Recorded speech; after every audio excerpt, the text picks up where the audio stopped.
பல வருஷம் சோபாவையும் நிமிஷத்தில் நம்ம புதுசு மாதிரி ஆக்கிடலாம் ஃப்ரெண்ட்ஸ். அது என்ன அப்படின்னு வீடியோவில் வந்து பாருங்கள். அது மட்டும் இல்லாமல் டே டு லைஃப்பில் நமக்கு தேவையான ஒரு சில முக்கியமான டிப்ஸ்லாம் சொல்லியிருக்கேன். வீடியோ ஸ்கிப் பண்ணாமல் கடைசி வரை பாருங்கள். இப்போ ஃபஸ்ட்டு டிப்பாக என்ன பார்க்க போகிறோம் அப்படின்னு சொல்லி பாருங்கள்.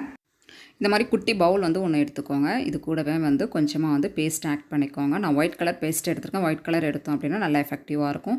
இது கூடவே வந்து ஒரு பேராசிட்டமல் டேப்லெட் தான் எடுத்துருக்கேன். அதை வந்து இது கூட நல்லா பிரித்து நல்லா நசுக்கி நல்லா பவுடர் ஃபார்மில் நம்ம வந்து இது கூட வந்து சேர்த்துடலாம். நம்ம ஓப்பன் ஷேப்பில் வந்து ஏதாவது ஒரு பேப்பரில் வச்சு இந்த மாதிரி வந்து நம்ம பவுடர் பண்ணோம் அப்படின்னா அங்கங்கே வந்து சிந்தும். அதனால் இந்த மாதிரி வந்து டேப்லெட் கவரே நான் எடுத்திருக்கேன். இந்த மாதிரி நமக்கு நசுக்கும் போது எங்கேயுமே வந்து வெளியில் வந்து தெரிக்காது. அதனால் இந்த மாதிரி வந்து க்ளோஸ்டாக இருக்கிற ஒரு கவர் வச்சு நம்ம இந்த மாதிரி நசுக்கி பவுடர் வந்து அந்த பேஸ்ட் வந்து பவுலில் சேர்த்துலையும் அது கூடவே வந்து நம்ம கொட்டிடலாம். அதை கொட்டிட்டு நல்லா ஒரு ஸ்பூன் வச்சு நல்லா மிக்ஸ் பண்ணி எடுத்துக்கோங்க. இந்த மாதிரி பேஸ்ட்டும் அந்த டேப்லெட் பவுடரையும் சேர்த்து நல்லா மிக்ஸ் பண்ணும்போது நல்லா வந்து திக்கான ஒரு பேஸ்ட் மாதிரி நமக்கு வந்து கிடைக்கும். அந்த பேஸ்ட் நம்ம என்ன பண்ண போகிறோம் அப்படின்னு பார்த்தீங்கன்னா, நம்ம வீடுகளில் நிறைய வந்து கரப்பாம்பூச்சி தொந்தரவு அதிகமாக இருக்கிற இடமே கிச்சனு, அந்த வாஷ் பேஷனுக்கு கீழே, ஃப்ரிட்ஜுக்கு பின்னாடி இந்த இடம்லாம் வந்து நிறையா வந்து குட்டி குட்டி கரப்பாம்பூச்சிலாம் வந்து தங்கிட்டு இருக்கும். நம்ம வந்து லைட்டை ஆஃப் பண்ணிட்டோம் அப்படின்னா அதை வந்து நம்ம போடும்போது பார்த்திங்கன்னா அங்கங்கே அப்படியே ஓடிட்டுருக்கும்.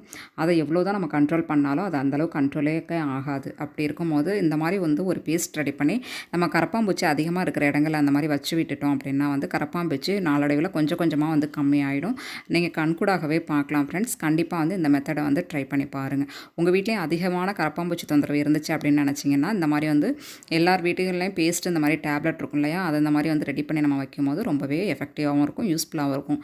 கண்டிப்பாக ட்ரை பண்ணி பாருங்கள். அதுக்கப்புறமா அந்த காய்கறி கூடையெல்லாம் வந்து சில வீட்டில் வந்து ஃப்ரிட்ஜ் இல்லை அப்படின்னா வெளியில் தான் வைக்கிற மாதிரி, அது மாதிரி வந்து நம்ம அந்த மாதிரி காய்கறி, தக்காளி பழம் இதெல்லாம் வெளியில் வச்சிட்டோம் அப்படின்னாவே தக்காளி பழம் எங்கே இருக்கோ அங்கே வந்து அப்படியே வந்து கடித்து அந்த தக்காளி பழத்தையே வேஸ்ட் பண்ணிடும். அந்த மாதிரி இடங்கள்லேயே இந்த மாதிரி வந்து வச்சு விட்டுருங்க. அப்படி இல்லைனா ஒரு ஈரத்துணியை நினச்சிட்டாவது அதில் காய்கறி இந்த மாதிரி தக்காளி பழம் எல்லாத்தையும் நம்ம போட்டு ஸ்டோர் பண்ணி கரப்பாம்பூச்சி, எலி இதுக்கெலாம் வந்து இந்த பேஸ்ட் வந்து ரொம்பவே எஃபெக்டிவாக இருக்கும். கண்டிப்பாக ட்ரை பண்ணி பாருங்கள். ட்ரை பண்ணி பார்த்துட்டு எப்படி இருந்துச்சு அப்படின்னு சொல்லி கண்டிப்பாக கமெண்ட் பண்ணுங்கள் ஃப்ரெண்ட்ஸ். நம்ம சேனல் நீங்கள் இன்னும் சப்ஸ்கிரைப் பண்ணாமல் இருக்கீங்கன்னா ப்ளீஸ் மறக்காமல் சப்ஸ்கிரைப் பண்ணுங்கள். நம்ம வீடியோக்கு ஒரு லைக் பண்ணுங்கள். இப்போ அடுத்த டிப்ஸ் என்ன அப்படிங்கிறத பார்த்துடலாம்.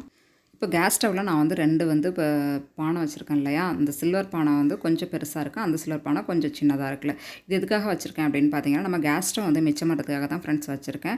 நம்ம வந்து கொஞ்சம் அரிசி தான் போடுவோம், ஆனால் வந்து பெரிய பானையை வச்சுருவோம். அந்த மாதிரி வைக்கும்போது அதிக தணல் வந்து அதுக்கு தேவைப்படும் இல்லையா. அதே மாதிரி இருக்கும்போது வந்து நம்ம வந்து குட்டியான பானை இந்த மாதிரி வச்சு நம்ம வந்து அளவாக நம்ம வந்து சாதம் வடித்தோம் அப்படின்னா வந்து ரொம்பவே வந்து யூஸ்ஃபுல்லாக இருக்கும்.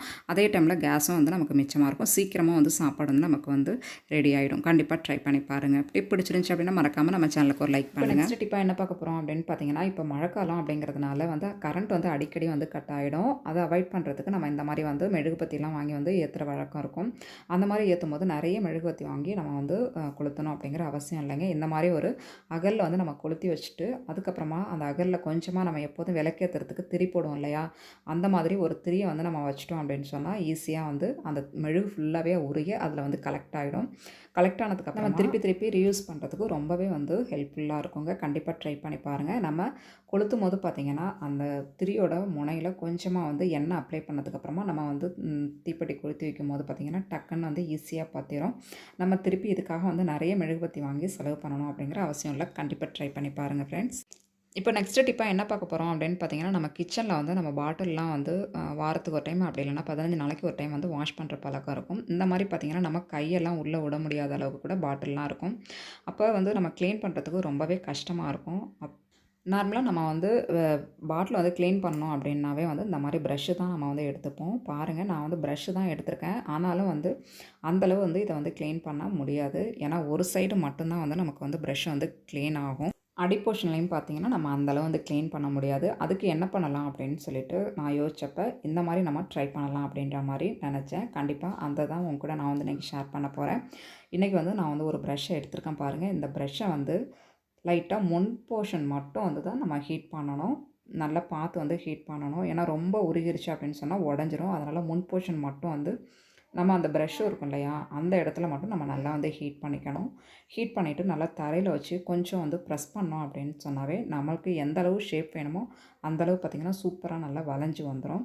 பாருங்கள், அந்த மாதிரி தான் நான் வந்து வளைச்சி எடுத்திருக்கேன். பாருங்கள், நல்லா ஒரு ரவுண்ட் ஷேப்பில் நல்லா வளைஞ்சு வந்து இந்த மாதிரி ப்ரஷ் வந்து வளைஞ்சு வந்திருக்கிறதுனால நம்ம வந்து அடியில் வந்து தேய்ச்சாலும் பார்த்திங்கன்னா நல்லா சூப்பராக க்ளீன் ஆகும். சைட் போர்ஷன் எந்த போர்ஷனில் நம்ம க்ளீன் பண்ணாலுமே சூப்பராக க்ளீன் ஆகும். எந்த இடத்துலையுமே அழுக்கு வந்து தங்கவே தங்காது பாருங்கள். சூப்பராக இருக்குது பாருங்கள். கண்டிப்பாக வந்து நீங்களும் வந்து ட்ரை பண்ணி பாருங்கள் ஃப்ரெண்ட்ஸ். நம்ம வந்து ஹீட் பண்ணதுனால அந்த ப்ரஷ்ஷு வந்து கொஞ்சம் கருப்பாக இருக்க மாதிரி இருக்குது. நம்ம நல்லா வாஷ் பண்ணோன்னா கூட நம்ம அந்த மாதிரி வந்து நல்லா தேய்ச்சி எடுத்துக்கலாம். பாருங்கள், அடியிலலாம் பார்த்திங்கன்னா நல்லா சூப்பராக ஒரு ப்ரஷ் மாதிரியே வந்திருக்கு பாருங்கள். இதுக்காக நம்ம கடையில் போய்ட்டு வாங்கணும் அப்படிங்கிற அவசியம் கிடையாது. நம்ம வேணாம் அப்படின்னு சொல்லிட்டு தூக்கி போடுற ஒரு ப்ரஷ்லேயே பார்த்திங்கன்னா நம்ம சூப்பராக வந்து ரெடி பண்ணியாச்சு. கண்டிப்பாக உங்கள் வீட்லேயும் ப்ரஷ் இருந்துச்சு அப்படின்னு சொன்னால் நீங்கள் இந்த மெத்தட் வந்து ட்ரை பண்ணி பாருங்கள்.